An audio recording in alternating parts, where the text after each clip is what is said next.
I'd like to read to you from the letter to the Romans. Brothers, I beg you, through the mercy of God, to offer your body as a living sacrifice, holy and acceptable to God, your spiritual worship. Do not conform yourselves to this age, but be transformed by the renewal of your mind, so that you may judge what is God's will, what is good, pleasing, and perfect.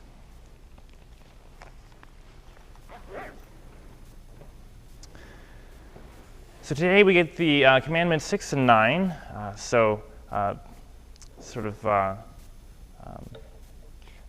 I begin with this passage because we are to help to conform ourselves, our whole selves to God includes our very sexuality and and the entirety of ourselves. We begin by taking a look at the very first commandment that God gave us, and that is to be fruitful and multiply. So in the very first book of the Bible, we see that God created man, male and female, man and woman, he created them. And that shows us their equal dignity as persons, that they have that dignity that is equal to each other, that God creates all the world for them, fills it with animals, and then creates Adam. And Adam longs for an equal partner, and he realizes that nobody else is an equal partner, nothing else of creation is an equal partner. And so God creates Eve to be that equal partner. We also see that together man and woman images God, that man and woman, he created them, and they image him together. So it's not just that man or that woman in themselves completes that image of God and his creation, but they do so only as a pair. And we see even the word sex. We have two different sexes. What does that mean? The word sex is to cut in half. So they are really these two persons, each individual persons, and yet in one respect they are one, which is cut in half. The union of man and woman imitates God's love and his fruitfulness.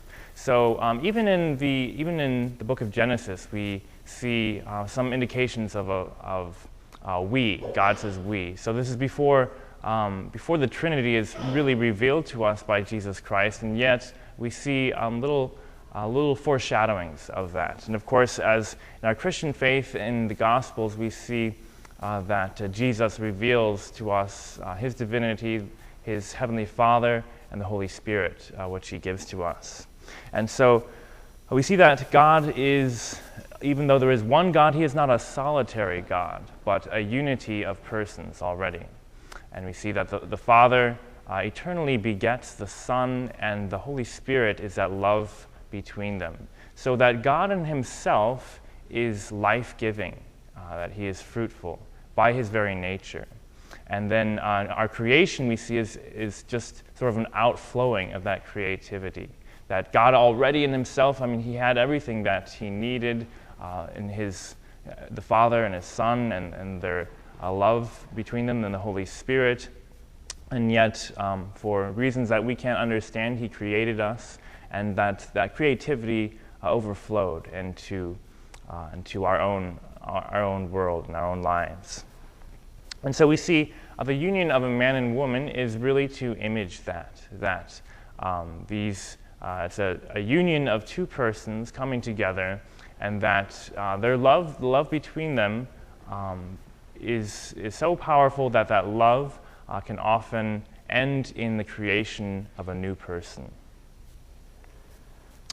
Chastity is a universal call. So for this great gift, I always like the Spider-Man reference, with great power comes great responsibility. I don't know if that's in the Bible, but it should be. It's one that I always go back to, but that this great gift of our sexuality has a great responsibility for us, and that responsibility could be called chastity. Chastity is something that is a universal call from our baptism, that is part of our baptismal vow of our chastity, that we bring that that white garment unstained at the end of our lives. But that gift of chastity and that responsibility expresses itself in different ways according to our particular vocation. So each of us does have a particular vocation that could be married life, that could be a consecrated single life, could be a religious life or holy orders. And so that's going to change the expression of that chastity according to our particular calling in our lives.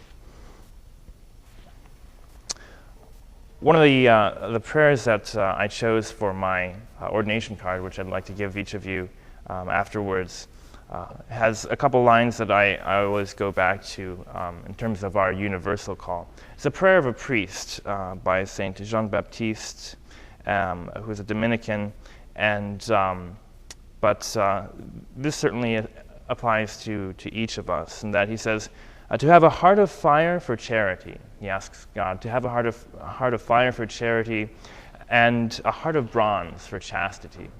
I think those two things really go together, and they're inseparable if we are to preserve authentic, true love. That to have a heart on fire, to give ourselves, to express that, to want to give of ourselves. But if we don't do that, then our love just grows cold, and we become just singular islands that maybe try to do good on our own, but can't communicate that love of God to anybody else. And so that is necessary for true and authentic love, that we have that zeal and that fire to give ourselves away.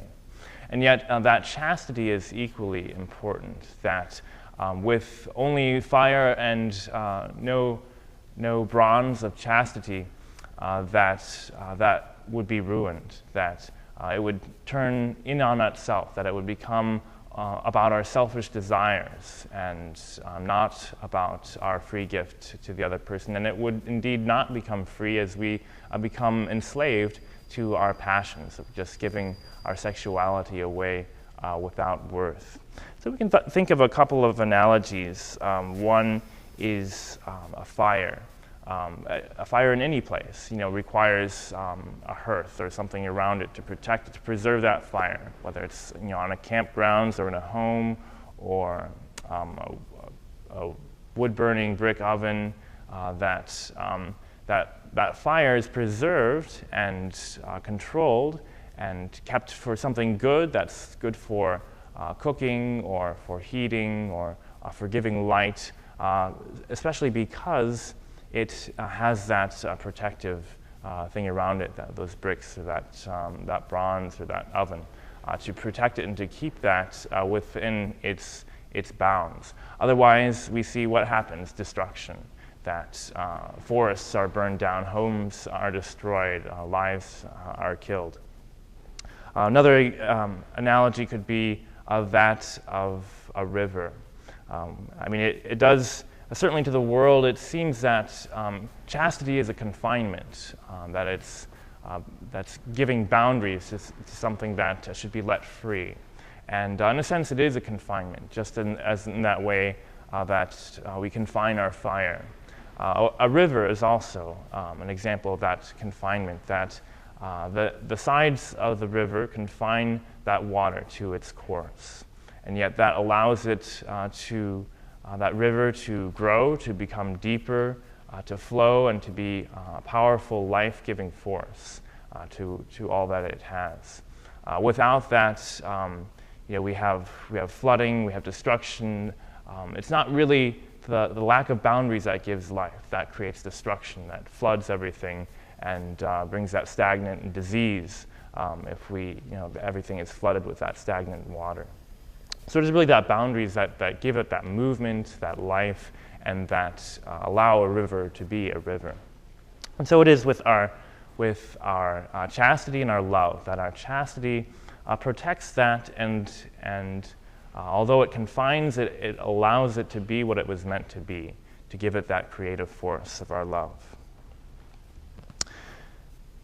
Chastity is a virtue. It's a virtue of the cardinal virtue of temperance. So the hinge virtue of temperance is ordering our appetites and our desires with our reason. And so this is certainly an essential virtue that if we do not have that, then our appetites, our passions, our desires end up enslaving us, controlling us as we just give way to whatever our whimsical desires are. And the more that we give way to them, the more control they have over us, and the less freedom we have to say no. And the less freedom that we have to say no, the less freedom that we have to give an authentic yes as well. As a virtue, it requires our perseverance. It takes effort and perseverance in doing the good and choosing to be chaste, to protect that love, that we do not give it away to those who do not deserve it, that we keep subordinating those desires to our reason. And so it's a constant effort for all of God's humanity to persevere in that virtue, but it's certainly one worth persevering in. Chastity is also a gift from God, a grace. It is a fruit of the Holy Spirit, which we receive. We receive that beginning in our baptism and that fuller outpouring in our confirmation. And it is an imitation of Christ that we see God himself, that the Father sent his Son, and he showed us the purity of his love and maintaining maintaining his chastity according to his call of life, that he did not wish to use or abuse his sexuality, but to preserve that and to give an authentic gift of himself in love. And so our chastity according to our state in life means to imitate that gift, that we do not seek our own fleshly desires, but mean to free ourselves in order to give ourselves freely. The chastity is spoken of, is commanded to us in both the Old and the New Testaments. First with Moses, you shall not commit adultery, and that you shall not covet your neighbor's wife, in Commandments 6 and 9. And then again, Jesus only raises the bar when he says in Matthew 5:27, every man who looks at a woman lustfully has committed adultery with her in his heart. So that seems, sometimes we get the idea that there's this hard life in the Old Testament, and then Jesus came and made everything easy for us. But if we really take a look at the Old Testament and the New Testament, we see that's really not an honest depiction of what's going on.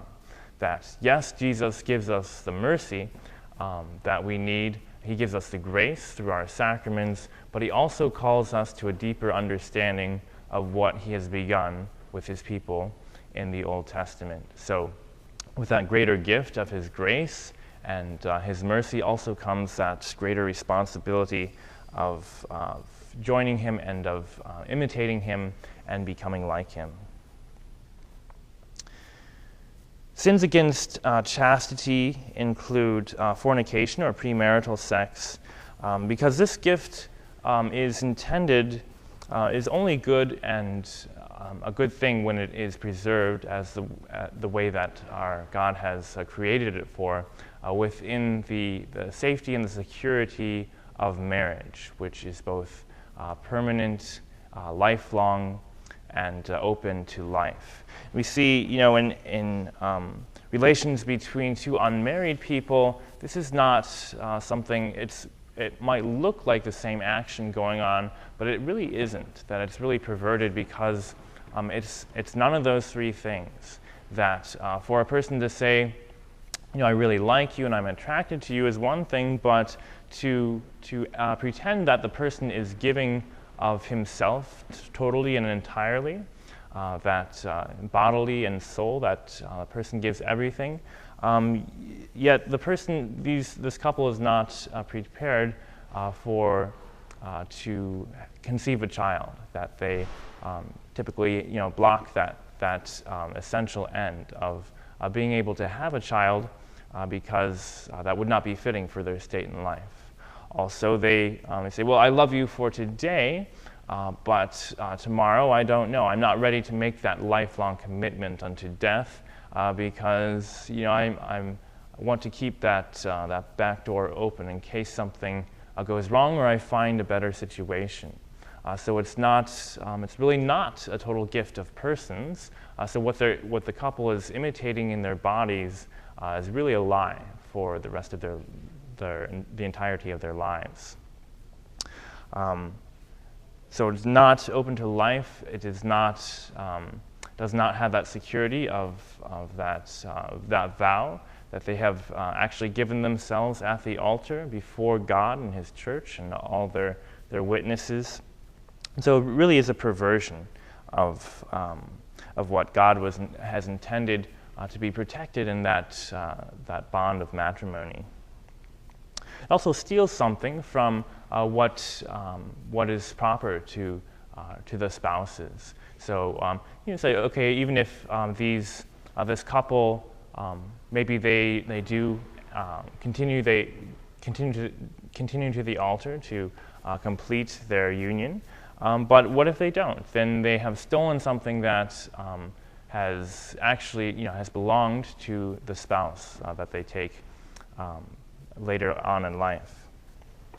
It also taints that gift when the couple tries to unite themselves again in their marriage. That it carries that baggage of the sin that they bring to it. That this is something that God has created to be good and should be that the couple should rejoice in, and yet brings with it that memory of those other people who do not belong in that bedroom of the bride and the groom. Other sins against chastity include pornography. So, what is the sin of pornography? This is, I think, oftentimes perceived as one of those quote-unquote victimless crimes.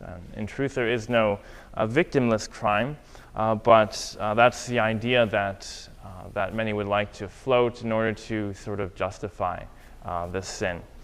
Pornography is anything that separates the real or simulated sexual acts from the intimacy of the married couple.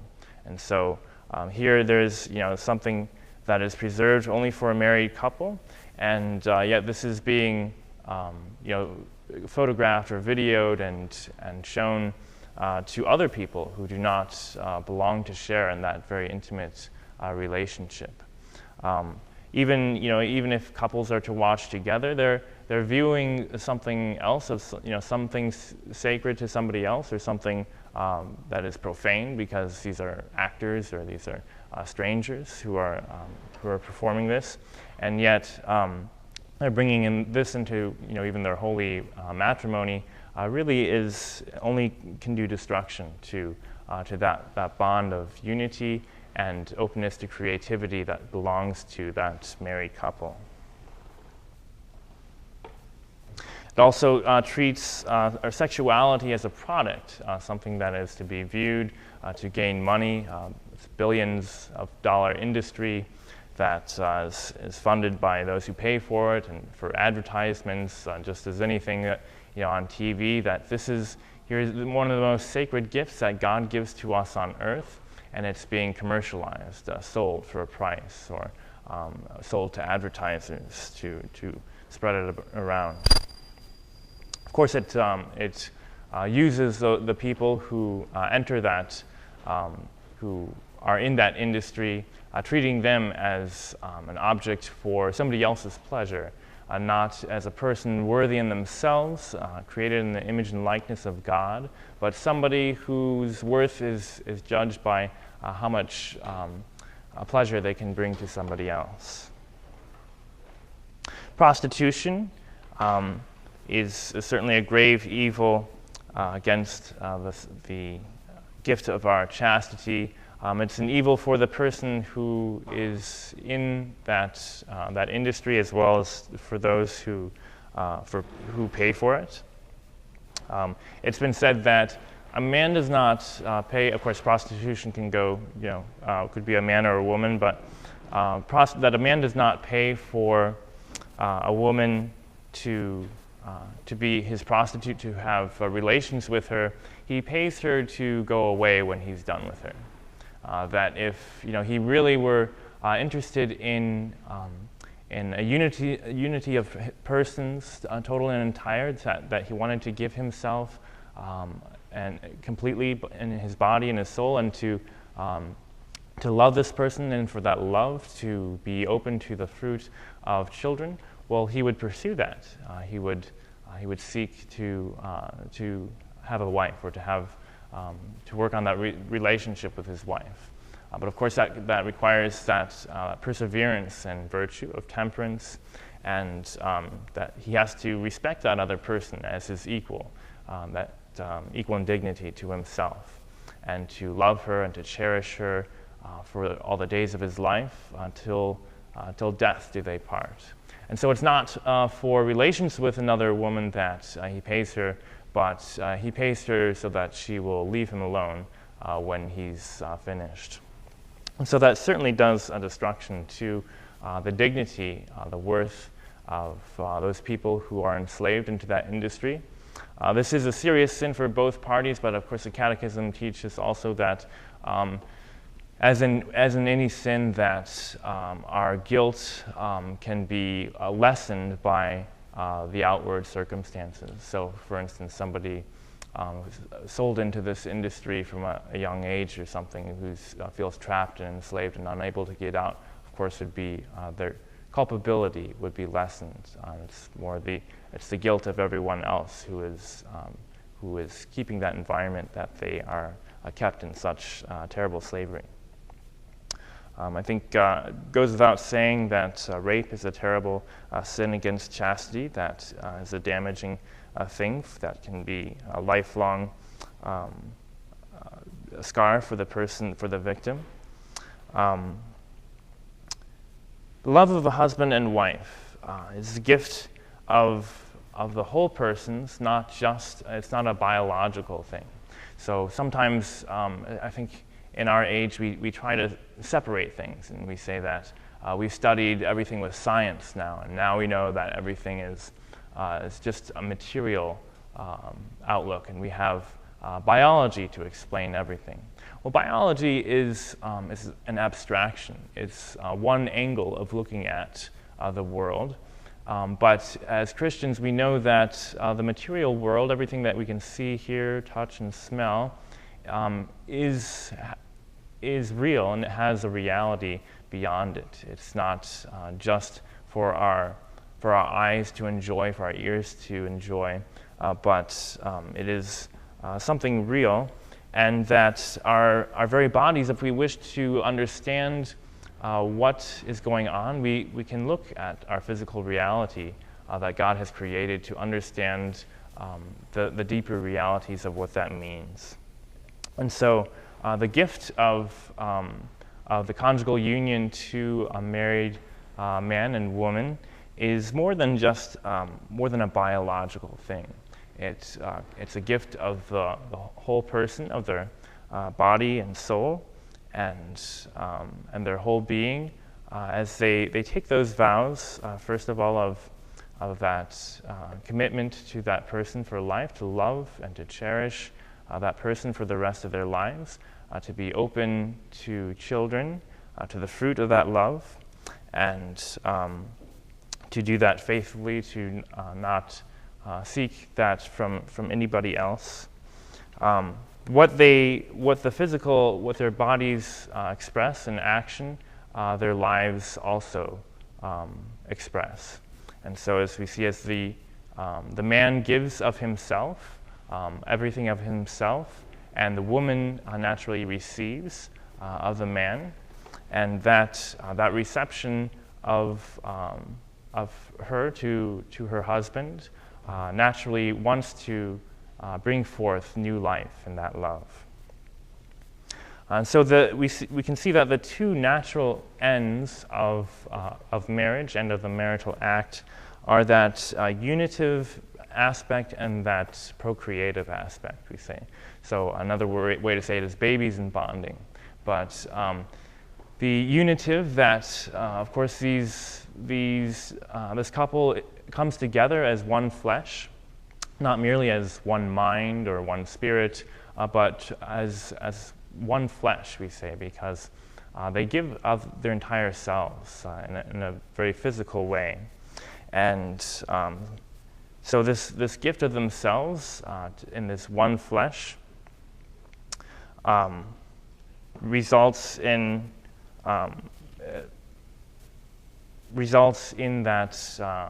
that natural gift of giving life. The fruitfulness of the marital act is something that is intrinsically connected to the unitive aspect. So each particular act of the marital act hopefully is ordered to unifying that couple and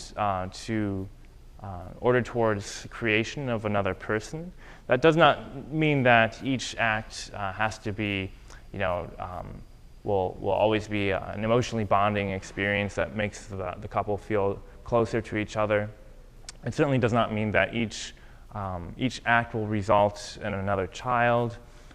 Even that's virtually impossible, as there are only really a few days of the month that can really occur. But even as God created the fertility of man and woman, He designed it such that only a few days of each month would the couple be able to, when they come together, would they be able to conceive. And so that is part of His plan. It's not His intention that every single act should result in a child, but it is His intention that no act should hinder what He has created. And so we can see that the unitive and procreative aspects of the marital act are tied together, such that to try to take one from to tear it out, to say, well, I only want the procreative. If we can just imagine that, if a man said to his wife that I only want you to have my child, but I just don't want the relationship with you, I think we could readily see how damaging that would be, not only to their marriage, to their relationship, to their love for each other, but also that this is a disordered way to bring a new life, a new child into the world.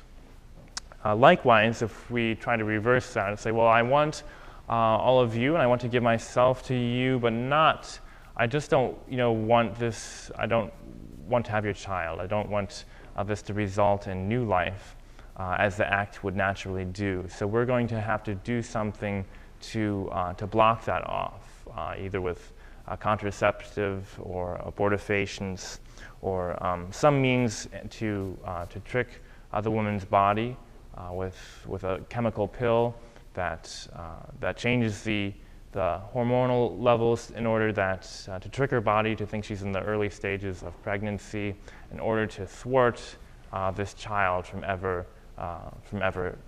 coming into being, or to prevent a child, to prevent the fetus from ever implanting in the woman in the first place, that the baby would have no safe place to implant in the case of an abortifacient. So we can see that if a couple is to practice their chastity, and yet they're also responsible for having a family in which they can take care of, they may need to space the births of their children, and so the Catholic Church is certainly supports this, that procreation includes not just the bringing of life into the world, but also their education and their development. So it's not enough for parents, of course, to say, "Oh, I brought you into this world. You should be grateful to me." Of course, no. That's only the beginning stage. That it's the The child requires their education, the love of their parents, the support, their availability to them, and so it's not always feasible for a man and woman to be open to a child every year, for instance. So there are certainly instances in which the couple can come together, and knowing that they're not in that fertile period, that they will not be able to have a child because in the days that God has given for the woman to be fertile, most of those days are not fertile. And so this is what we call today as natural family planning, that the couple learns their fertility, especially the cycle of the woman, and in order to understand when are the days that she was given to be fertile, and to plan accordingly. So this too requires virtue, because if in the event that the couple is trying to postpone a pregnancy, then the couple has to be virtuous and abstaining during those times that the couple would be likely to produce a child. Generally, if you're taking a marriage preparation class, natural family planning is one of those things that you would learn. But the Diocese of Arlington website, if you have not had the chance to take that one of those classes or courses, I recommend the Diocese of Arlington has several different options in terms of even online things that you can learn about in more depth to understand the fertility of a couple. So the Catholic Church understands that this is the fertility of a couple is not something to be fixed, to be medicated, that God created a woman to be fertile. That's part of who she is, to be the bearer of new life. And God created man to have that gift of being able to cooperate in creating life outside of himself. And so this is the way that God has created from all eternity. He knew this; He would do it this way. It wasn't by mistake.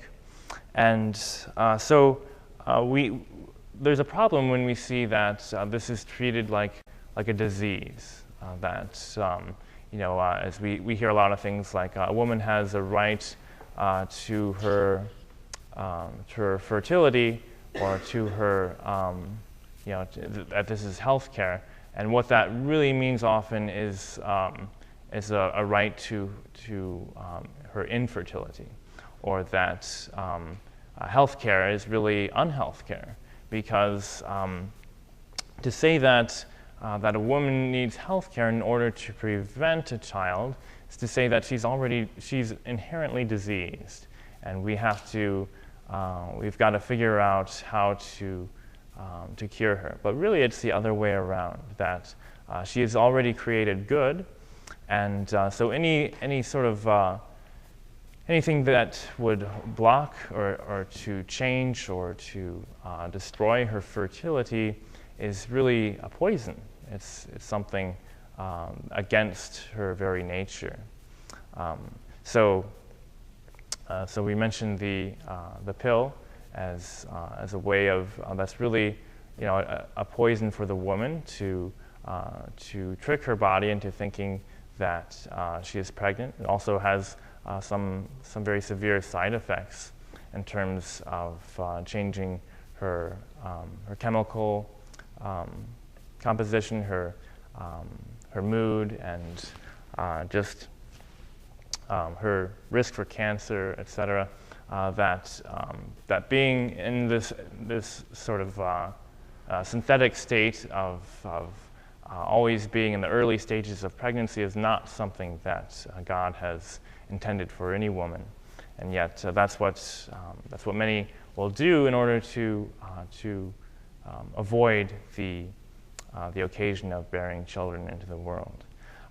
This is not something that is necessary. Even people outside of the church who do not necessarily understand the human person the way that we do will sometimes look into natural family planning, realizing that we're avoiding artificial hormones in our beef, in our chicken, and all these chemicals that are being put into our food, and spending some money to make sure that we get natural products and try to steer away from carcinogens, and then taking a huge carcinogen to orally, just with a pill all the time to prevent pregnancy. There's got to be a better way to be responsible parents and to be able to space the births of the children without wreaking havoc on the woman's body.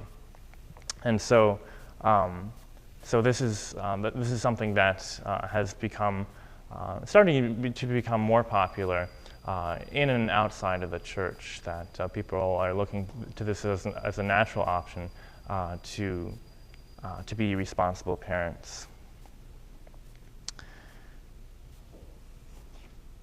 So contraception, in terms of anything else that would block the man from giving his seed or from the woman from receiving, it really is a lie that the man says that I give everything to you, my whole being, and the woman says I want to receive you in this marital act, and say, well, hold on, let me get a piece of synthetic material to prevent that exchange from actually happening. So we talk about communication a lot, I think, in any relationship, that any good relationship of love requires communication. And I don't know any couple who would disagree with that. That's probably the number one thing that becomes a struggle for couples as communication becomes difficult, but also a great joy as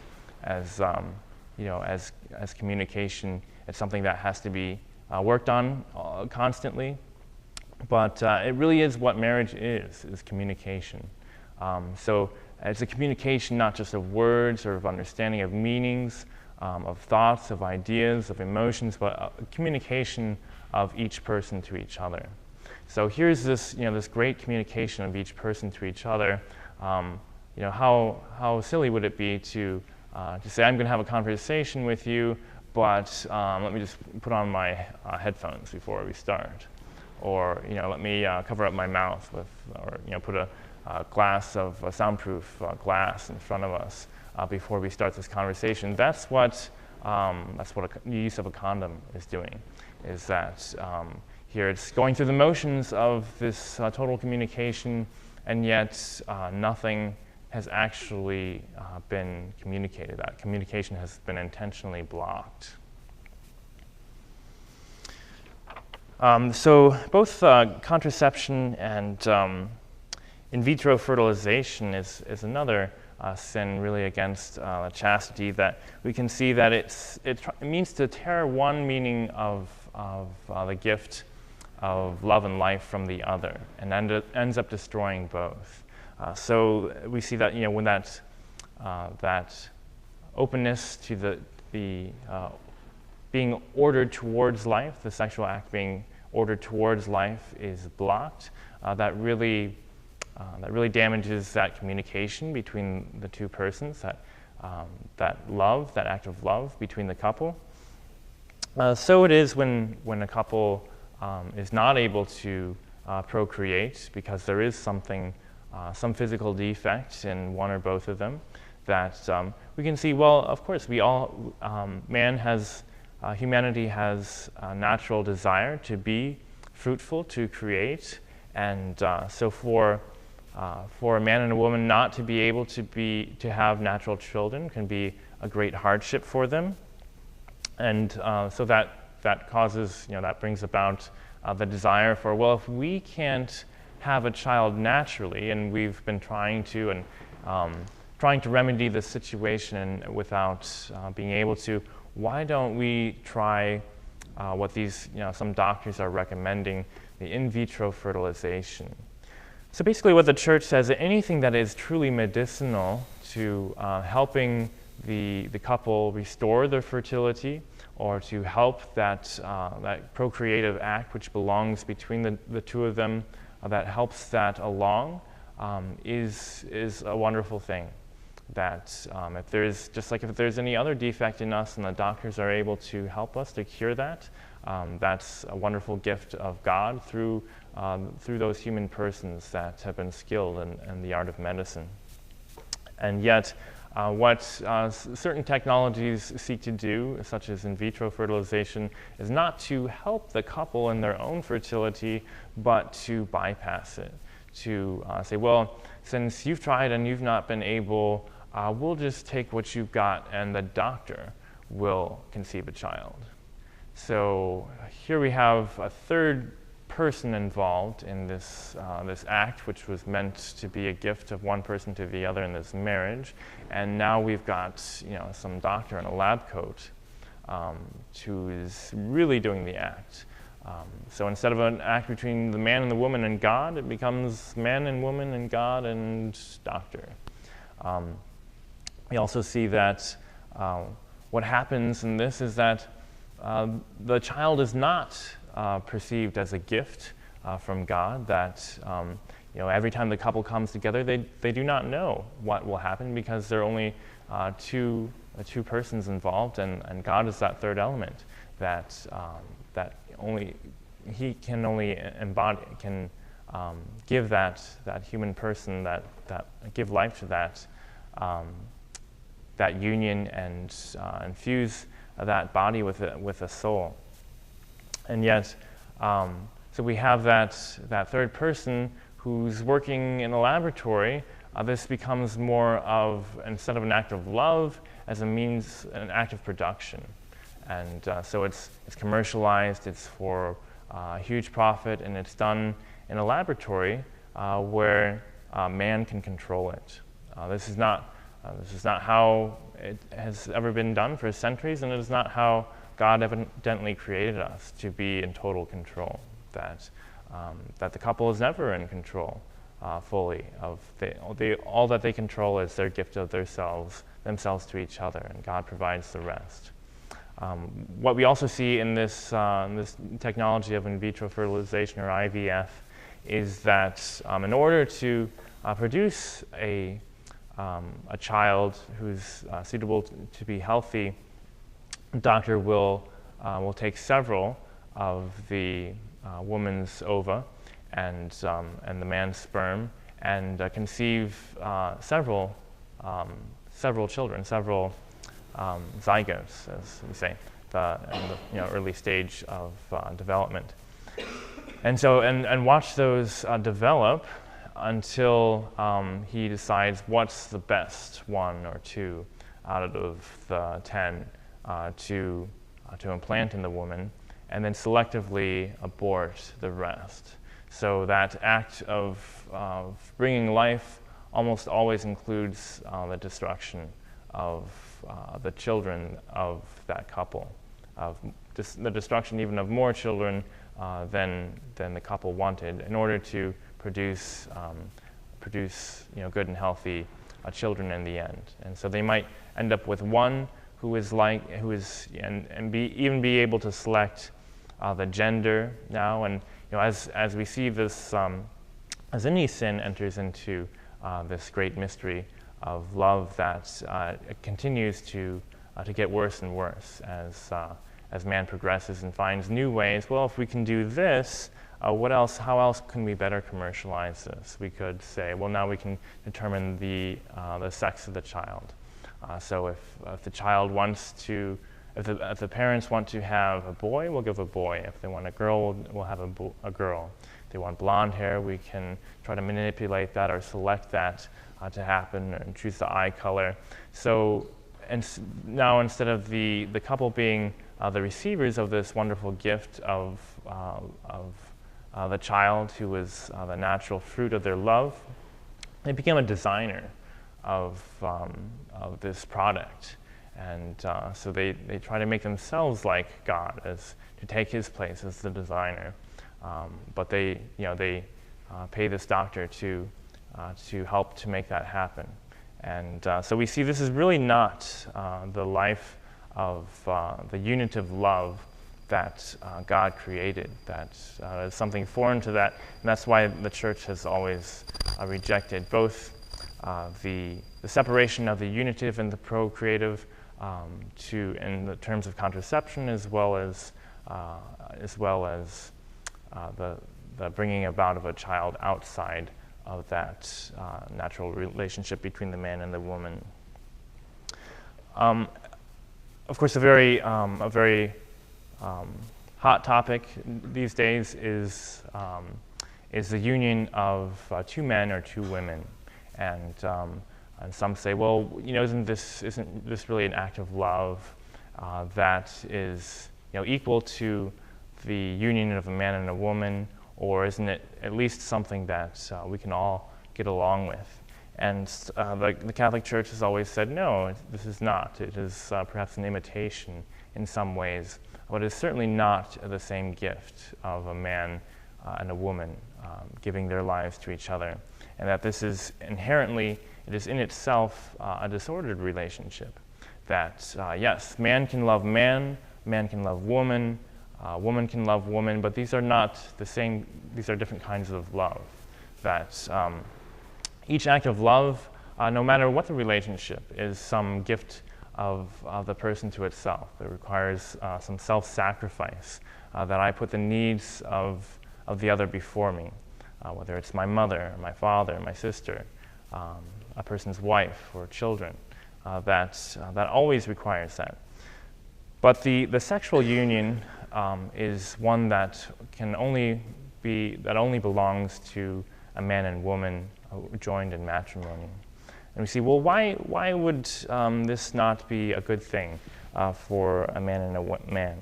I mean, if we want to take a look, the body really speaks a lot for itself. One priest said, you can really tell just by examining the body what each part is made for. You look at the heart. What's the heart supposed to do? Well, you examine the heart, and you can see what it's there for, to pump the blood to the rest of the body. You want to know what a lung is meant for. You look at the lung. You want to know what the eye is for. You look at the eye. He said, earlobes. He said, maybe, I don't know what those are for, but but each of the organs of the body, it carries that meaning within itself. That we now more than ever have the power to investigate the body and to see what each part is for and what it was intended for.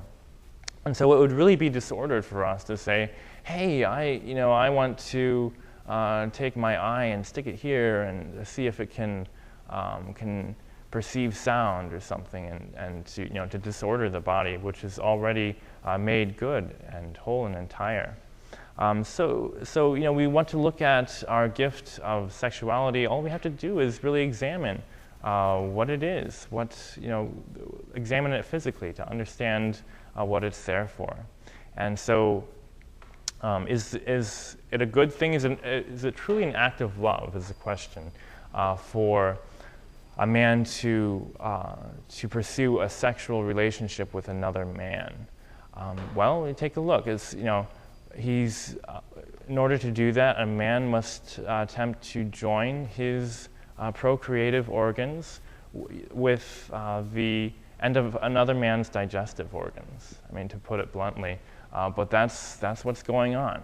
Is that it's not something that we hear about or maybe want to think about. For some, and for others, don't bother to think about. So long as it's something out there in the clouds, it can be a wonderful act of love and something that nobody should object to. But as long as we actually think of the reality of what's going on, things start to change. So a man joining his procreative organs to another man's digestive organs, is that a good thing? Well, what if a man struck another person and said, well, this is an act of love for me, and the other person consents to it. We both understand this to be an act of love, and I pour out a lot of affect, a lot of emotion. I desire to do this. She desires to be beaten, and I desire to beat her. So really, for us, this is an act of love, and everybody else should just be quiet, or hopefully they'll celebrate and join us in a parade about it. But otherwise, they should just shut up about it, and otherwise we'll call them intolerant or bigots or something of that nature, because we want this, and this we see as an act of love. You say, no, this is a destructive act. You're not just hurting her body. If you're hitting somebody and making them bleed, you are hurting that person. You can't separate our bodies over here and our souls over here. That what we do to each other's bodies is what we do to each other's souls. The body is really, so to speak, an icon of the person. That it's an image of our person. It's what we have to present to each other, and it's our portal into the entirety of that person here on earth. And so, we naturally understand to hit somebody. You don't say, oh, they hit my body. No, they hit me. They struck me. They injured me. And so, in the same way, for a man to join those parts with those parts is a physically destructive act, and it's no amount of affection or emotion or desire or consent between the two parties can ever make that an authentic act of love. That's why we say this is a disordered attraction, that it cannot be ordered into something good, no matter how much else surrounds the act. So similar to that is a woman and a woman. We can see, well, if it doesn't work for a man and a man, it doesn't work for a woman and a woman.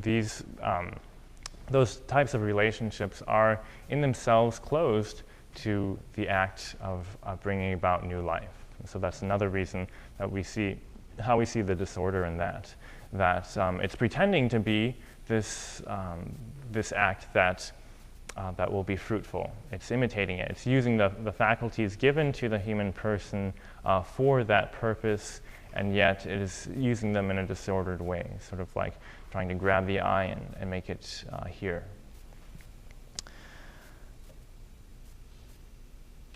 So let's see. Sorry, I'm working with my notes here that fortunately it's one of those, I saved one copy and then it didn't print, so I sent it to another, and then this is the old version, but trying to think if I've missed anything here. So yeah, I do encourage you, there's a program, we have formed.org, which is a website that the parish is subscribed to. We have a code for that, so I think if it's not on our website or our bulletin, certainly call the office and they can give it to you. Actually, I can give it to you. If anybody has it now, I can give you the... Thank you. That would be great. Form.org, it's a great resource of a lot of Catholic materials, including some big staples like Catholicism and Symbolon for understanding the Catholic faith and various issues. One series that I'm recommending to all of my couples that I prepare for marriage is the Beloved series. It's a two-part series of 6 episodes each. Each episode ranges from 30 to 50 minutes, and it's a wonderfully done series. Talks a lot about this and the gift of the two persons in matrimony and the marital act, especially in episode 4 of the first program. So if you're interested in learning more about this and just jumping into that, each episode can kind of stand alone. So you can just jump to Beloved, the first series, and episode 4, and then watch the others as you like. But it's a great program, so I recommend to each of us. It's already paid for by our parish, and encourage you to continue to educate yourself and to learn more about what our faith teaches about our great gift of sexuality, and that you can become evangelists, messengers to the world, as this is really a topic that is very much misunderstood, one of the greatest gifts that God gave to us, and yet it's one of the most distorted things.